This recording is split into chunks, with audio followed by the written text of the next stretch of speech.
Qo'yli, gap yo'q. Tak, moshin gapni ochig'i borga vashi bahaybat ekan. Ochig'ini aytaman, o'zbek mentaliteti qanaqangi moshinlarni ko'proq yaxshi ko'radi? Baland, savlatli moshinlarni yaxshi ko'radi. Misol uchun Taho'ga o'xshagan moshinlar. Qani pavorotlardan ko'ramiz. Vau! Вообще zo'r, chotki. Pavorotdan kichkina gradus bilan qaytib bo'laman dedim. Qaytdi. Chuqur yo'lni haydaymiz. Tak. Вообще sezmaydi, umuman. Damas'dagi qaytamiz, reski. Ha.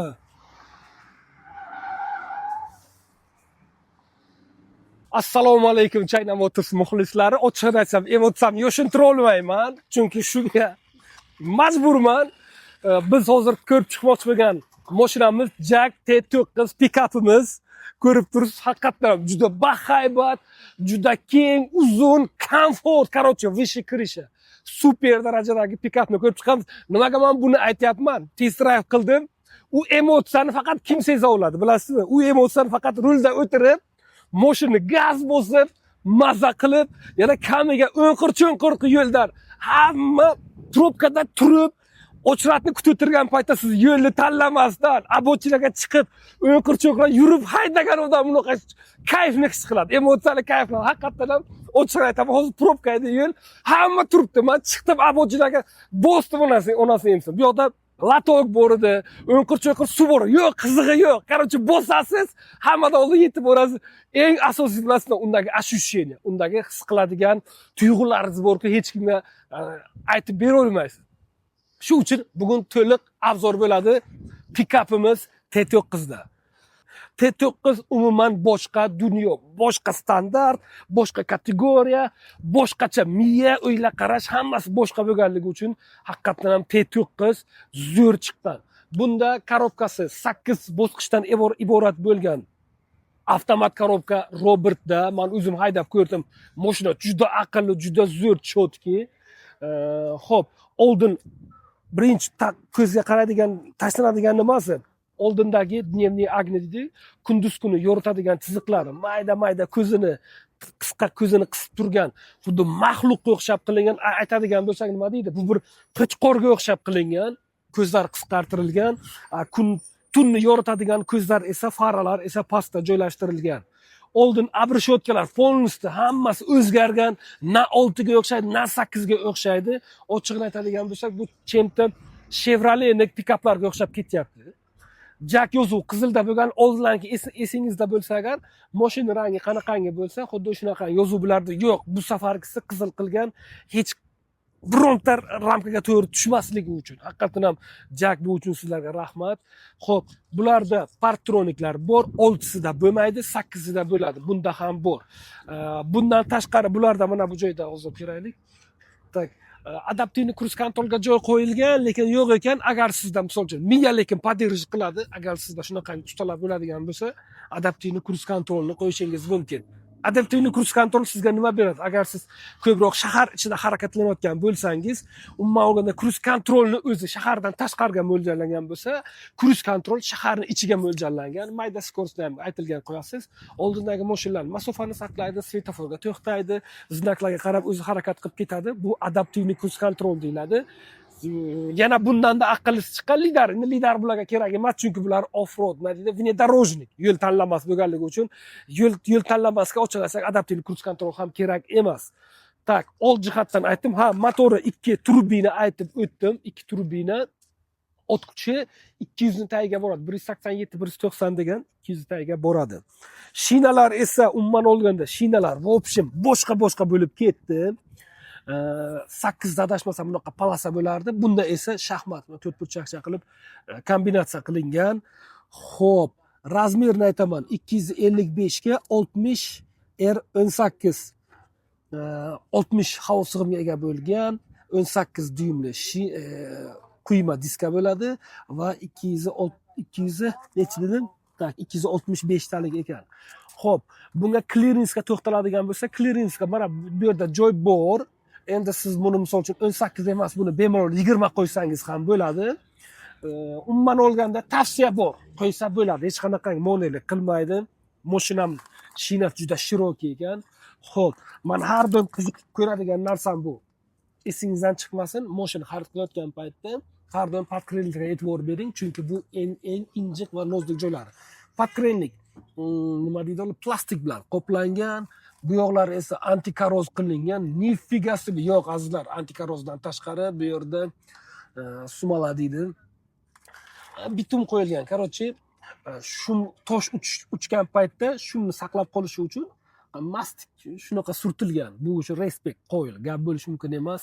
Xo'p, oldinimiz prujinada shu bilan birga usileniya qilingan. Albatta, bu внедорожник bo'lgandan keyin, yo'l tanlamas bo'lgandan keyin bu shunaqa usileniya bo'lishi kerak.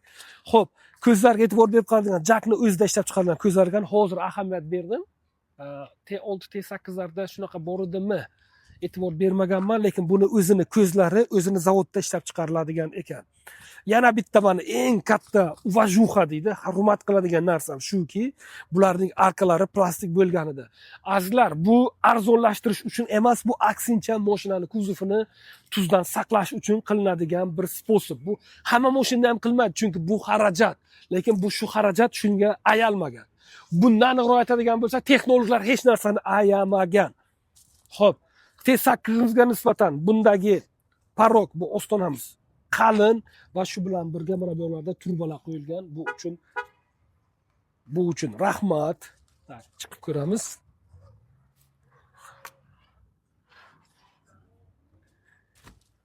Xo'p, endi bu zavoddan kelgan narsa, bunda kamchilik bo'lishi mumkin emas. Orqada ham clearance bor, razmerlari bir xil, katta qo'yishingiz mumkin. Mashinani o'zini clearancini ko'radigan bo'lsak, mana barmog'im 25 bo'ladigan bo'lsa, tak, bir 50 sm bo'lgan. Yerdan balandligi 50 sm, bu degani har qanday balandlikdan chiqa oladi. Stoplar polностью o'zgardi, o'zgargani bilan birga haqiqatan ham agressiv bir emotsiyani beradigan qilib stoplar qilingan. Bu uchun rahmat. Jak T9 pikapimiz. Jaklardagi umuman olganda pikaplardagi eng yaxshi kayf bilasizmi, mana shu bortni ochasiz, orqani ochasiz, mana shu yerda o'tirasiz. Boshqa joyga o'tirish kerak emas. Siz chunki pikapda o'tirganligingizni ko'rsatishingiz kerak hammaga. Siz pikapning sohibi ekanligingizni ko'rsatishingiz uchun ana shuni ustida o'tirish kerak. Orqa bagaj mastik bilan qoplangan, aniqroq aytadigan shumka qilingan, izolyatsiya qilingan, hech qanaqangi suv, yomg'ir o'tib bu yoqda oqib ketadigan joyi yo'q. T6da mana bunisi plasmas bo'ladi, maydagina bo'ladi. T8da ozgina katta bo'ladi, bu ham temirdan bo'ladi. T9da butunlay, yana aytaman, hamma ramkani buzgan mashina bu. Bironta qonunga bo'ysunmaydigan katta og'ir bo'lsa mana buni qo'ygan. Bu nima beradi? Bu prочность beradi. Bu aytadigan bo'lsak, agar sizni bir ovga qiziqadigan, shikor ovga qiziqadigan bo'lsangiz, yo kvadrotsikl haydaydigan bo'lsangiz, bemalol kvadrotsikl o'rtasiz, kvadrotsiklni kirsa ham mana shu yerdan shuncha joyni egallaydi. Undan so'ng ana bu yoqqacha kelib orqa shinalar ichkarida turadi, lekin orqa bir gulishtilar bu yoqqa chiqib turishi mumkin. Oldin siz misol uchun qanaqandir mototsiklga ishqiboz bo'lsangiz, qanaqadir ralli chopmoqchi bo'lsangiz, ralli haydamoqchi bo'lsangiz, shu paytda mototsiklni siz qanaqadir bagajga ortib tortgan bo'lsangiz, yo'q, endi bunga bunaqa emas. Shuni o'ziga yuklaysiz, ketasiz. Gruzopodyomnisi aytadigan bo'lsak, adashmasam bularning gruzopodyomnisi 2 tonnadan 3 tonnaga, 2,5 tonnadan 3 tonnagacha bemalol tortib biladi. Chunki motorimiz kuchli.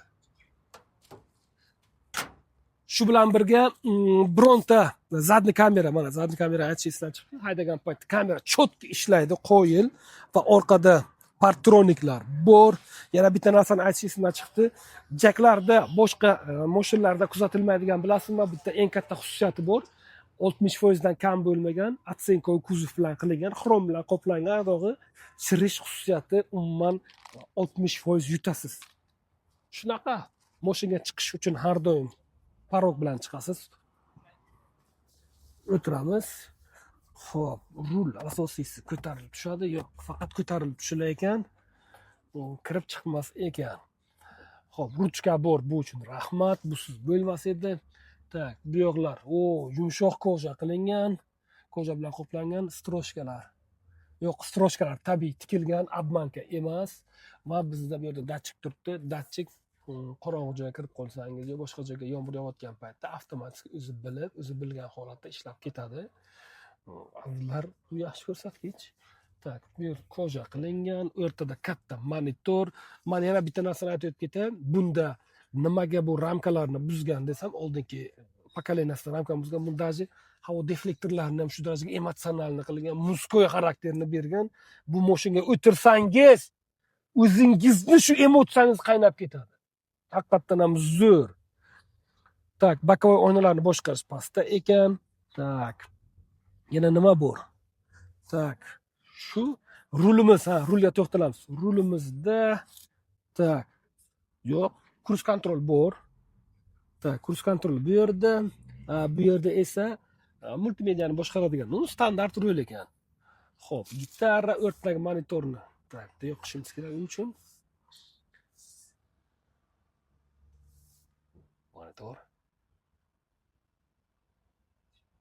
Monitor yonishi bo'yicha G7 bilan bir xil, lekin G7nikidan katta. G7niki kichikroq bo'ladi, buniki katta. Tak. Android Auto bor ekan, Apple CarPlay bor ekan. Zo'r. Agar shu bo'ladigan bo'lsa zo'r. Android aytadigan bo'lsak, siz buni Android sifatida ishlatishingiz mumkin. Telefoningizni uladingizga avtomatik Android sifatida ishlatasiz, o'zingiz telefoningizga o'tadi. Xo'p, bularda yana nima o'zgarish? Pult qolgan o'zgarmasdan. Bularda besprovod zaryadnik paydo bo'lgan. Shu bilan birga bu yerda 24 amperlik zaryadlash portlari ham mavjud ekan va перекрутитель bor, chekish sog'liqqa zarar, shu uchun nima qilingan? Bu qayta zaryadlash uchun port deb ajratib qo'yilgan. Korobkamiz 8 ta bosqichdan iborat bo'lgan. Robot korobka, juda aqlli. Rejimlarga to'xtalib o'taman. Rejim 4 xil rejim bor: normal, eco, snow, qor bor va sport rejimlari bor. Endi bunga ochig'ini aytaman, haydab ko'rdim. Sportni men tavsiya qilmayman azizlar. Mashina kuchayib ketadi va bularning shassilari taranglashadi. Taranglashgani so'ng mashina kuchayib ketadi. Normal rejimda yurgansa plavni yuradi, chunki shassi tortishmaydi. Boshqa joyda tortishmaydi, o'zini joyida yuradi. Xo'p, avto hold bor. Korobkani o'zini 3 xil boshqarishingiz mumkin. Ana 2H, 4H, 4L. Bularning farqi nimada? 2H deganda faqat orqa balon tortadi. 4H deganda 4 ta balon tortadi bir vaqtning ichida. 4L degan 4 ta balon tortadi. Bu shaharning ichida. 4H deganda 4 high, 4 low deyiladi. 4 high yuqori deyilgani bu, masalan, shahardan tashqarida yurgan payt 4 ta balon qirralikka qirga chiqadigan bo'lsangiz 4H bilan boshini boshqarasiz. O'sha paytda buksovat qilmaydi, mashina katta oborotda ishlab, естественно, xarajat oshadi, lekin lubbojon tortib chiqadi. 4L misol bu shahar ichida 4 ta balon bilan yurayman desangiz, hammasi bilan harakatlansa 4L ga qo'yganingiz ma'qulroq bo'ladi. Ham ekonomishni shu bilan birga 4 ta balon harakatlanadi. Tak, Skolskiy darogani o'zingiz avtomat qo'shib yoqishingiz mumkin. Podlokotnik bor. Jaklarda yana bitta, boshqa mashinalarda takrorlanmaydiganlar hammasini podlokotnik pastda. Xolodilnik, bunda ham xolodilnik bor. Ichimliklarni saqlab qo'yishingiz mumkin.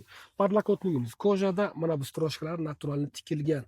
O'rindiqlarga to'xtalamiz. O'rindiqlar 100% kojada, perforatsiya bo'ldiki, avtomatik abagrev sizdeniya bo'ladi. E'tiboringizni qo'ying, koja dushmanskiy emas, juda yaxshi sifatli koja. Stroshkalar tikilgan, perforatsiya bor. Shu bilan birga o'rindiq sizni quchoqlab oladi. O'zini aytadigan bo'lsak, pikaplarda quchoqlaydigan uncha suyulmaydi, chunki bu vnedorожный bo'lganligi uchun siz emotsiyani his qilishingiz uchun bunaqangi yurishingiz kerak. Tak, yuqorida lukimiz bor. Shunday qiladi. Bu lekin yaxshi narsa, ochig'ini aytaman. Yaxshi narsa. Tak, ochib yopasiz. Ko'zoynak qo'yadigan joy, ko'zoynak qo'yadigan joy zamsha bilan qoplangan, alikantaro qilingan. Yo'q, azizlar, juda qulay va keng. Men o'ylagandimki, odatda pikaplar qanaqangi bo'ladi? Oila uchun mo'ljallangan pikaplar bor va shahardan tashqariga yuradigan pikaplar bo'ladi. Oila uchun mo'ljallangan pikaplar, ular bolli uzun bo'ladi va bular nima deydi, ular yukni tortadi, lekin shahardan tashqari yurishga uncha mo'ljallanmagan. O'nqir-cho'nqirlarga, tog'larga chiqishga u harakatlanadi, qiynalib harakatlanadi. Bu aynan shahardan tashqaridan mo'ljallangan. Oila pikaplarning orqadagi o'rindiqlar ham yotadigan bo'ladi. Men o'ylagandimki, shahardan tashqari bo'lgan uchun orqa noqulay deb o'ylagandim. Yo'q, unaqangi emas ekan. Ana bemalol joy bor. Shu bilan birga keng, ana o'tirib ham, yotib ham ketish mumkin. Agar shunchalik oyog'ingiz charchab qolsa, mana bunaqa o'tirib olib ketish mumkin. Odatda shunday yurayman. Xo'p, nima demoqchiman? Bu pikap kimga qiziq bo'ladigan bo'lsa, pastda nomerlarimiz bo'ladi. Aloqaga chiqing. Ochig'ini aytsam, mashina ichiga o'tirganda bitta narsa ko'rib qoldim. Buni aerodinamikasi ham o'zgacha qilingan ekan. Haqiqatan ham qarang, agressivni qilingan.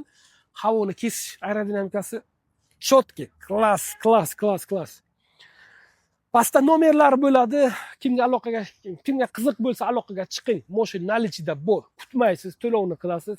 To'lov qilgandan keyin 1 soat ham demaymiz, yarim soat ham demaymiz, 20 minut ham demaymiz, 10 minut ham demaymiz. 5 minutda olib chiqib ketasiz. Agar 100% plyus ko'rinsa agar.